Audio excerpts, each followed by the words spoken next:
Di sebuah desa kecil di timur laut India, seorang pria dan keluarganya berdiri di antara hidup dan mati.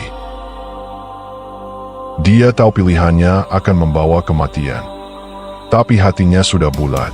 Dia telah memutuskan untuk mengikuti Yesus, apapun yang terjadi. Halo sahabat, cerita kali ini merupakan kisah nyata tentang betapa kuatnya iman seseorang, sehingga ia rela mengorbankan diri dan keluarganya demi satu nama. Nama itu adalah Yesus.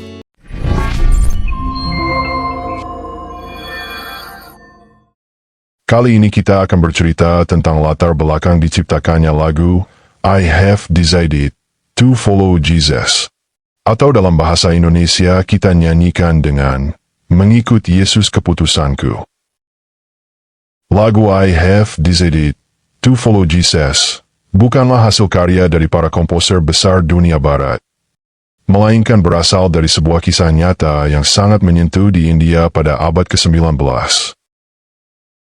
Lagu ini lahir dari sebuah peristiwa penganiayaan terhadap seorang pria yang baru saja memutuskan untuk menjadi pengikut Kristus. Pada pertengahan abad ke-19, terjadi sebuah gerakan misi besar-besaran yang dilakukan oleh para misionaris dari Eropa dan Amerika ke wilayah timur, termasuk India. Salah satu wilayah yang menjadi pusat pelayanan misionaris adalah wilayah Assam di timur laut India, yang saat itu dihuni oleh suku-suku primitif dan belum mengenal ajaran Kristen. Seorang misionaris asal Wales menginjili suku Naga, salah satu suku paling keras dan terkenal akan kebrutalan mereka, termasuk praktik kanibalisme dan kekerasan antar suku. Setelah bertahun-tahun melayani tanpa hasil, akhirnya satu keluarga, seorang pria, istrinya, dan dua anak mereka, memutuskan untuk mengikuti ajaran Yesus dan dibaptis.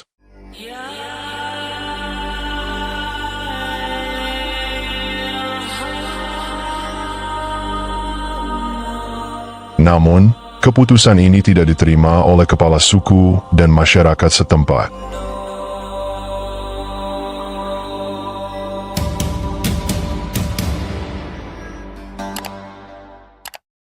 Kisah yang menjadi inspirasi utama lagu ini terjadi saat keluarga tersebut dipaksa untuk meninggalkan iman mereka.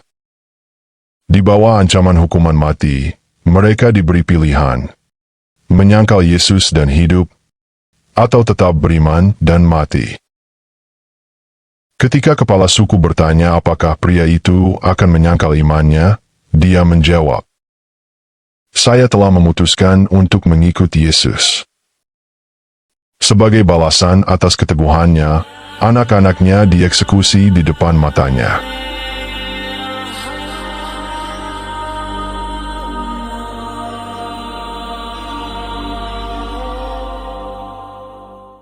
Kepala suku kembali memintanya untuk menyangkal imannya, dan dia menjawab, "Walau tak ada yang ikut, aku tetap akan ikut."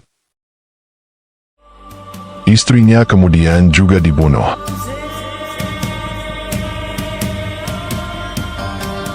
Lagi-lagi pria itu diberi satu kesempatan terakhir untuk menarik kembali imannya. Namun, ia tetap teguh dan berkata, "Salib di depanku, dunia di belakangku." Akhirnya, pria itu sendiri pun dibunuh. Kisah kesetiaan luar biasa ini tidak berhenti begitu saja. Tapi malam-malam setelah peristiwa itu, kepala suku tidak bisa tidur. Kata-kata sang pria terus menggal. Mengapa seseorang rela menyerahkan segalanya hanya demi Yesus?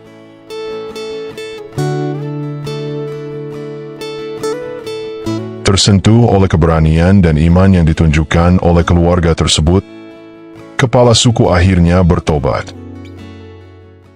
Ia menyadari bahwa ada kekuatan luar biasa dalam iman Kristen yang membuat seseorang rela menyerahkan segalanya, bahkan nyawa mereka sendiri.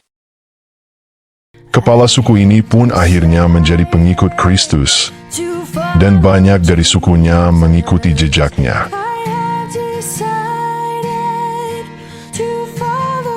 Kisah pria ini menyebar keluar Assam dan menginspirasi banyak orang.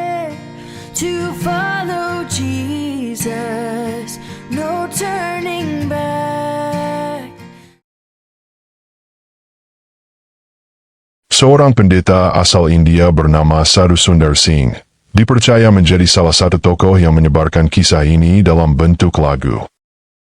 Lirik lagu tersebut kemudian ditulis dalam bahasa asli Assam dan dinyanyikan dengan nada rakyat India.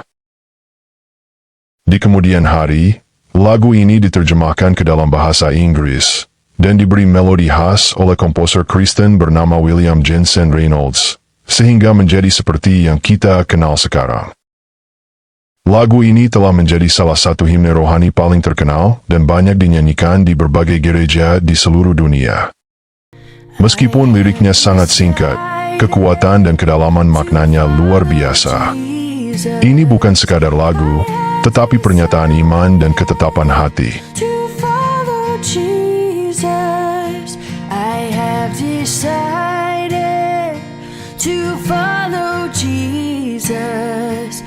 Lagu ini menjadi simbol pengorbanan dan kesetiaan dalam mengikuti Yesus, bahkan sampai akhir hayat. Banyak orang Kristen yang terinspirasi dari kisah ini dalam menghadapi pergumulan iman mereka sendiri. Hingga hari ini, I have decided to follow Jesus bukan hanya dinyanyikan dalam ibadah gereja, tetapi juga dalam kebaktian penginjilan, pembaptisan, retreat rohani, dan bahkan saat-saat reflektif pribadi. Lagu ini mengajak setiap orang untuk bertanya, apakah aku sungguh-sungguh telah memutuskan untuk mengikuti Yesus? Kisah ini mengingatkan kita, iman sejati tidak pernah sia-sia, dan sebuah keputusan bisa mengubah segalanya. Sekian cerita nyata hari ini dan terima kasih sudah menonton. Jika sahabat suka dengan video ini, jangan lupa subscribe, tekan lonceng notifikasi, dan tinggalkan jejak sahabat nyata dengan komentar dari daerah mana sahabat berasal. Jangan lupa juga, bagikan video ini kepada teman dan keluarga, agar menjadi inspirasi iman bagi siapapun. Salam bahagia untuk sahabat nyata.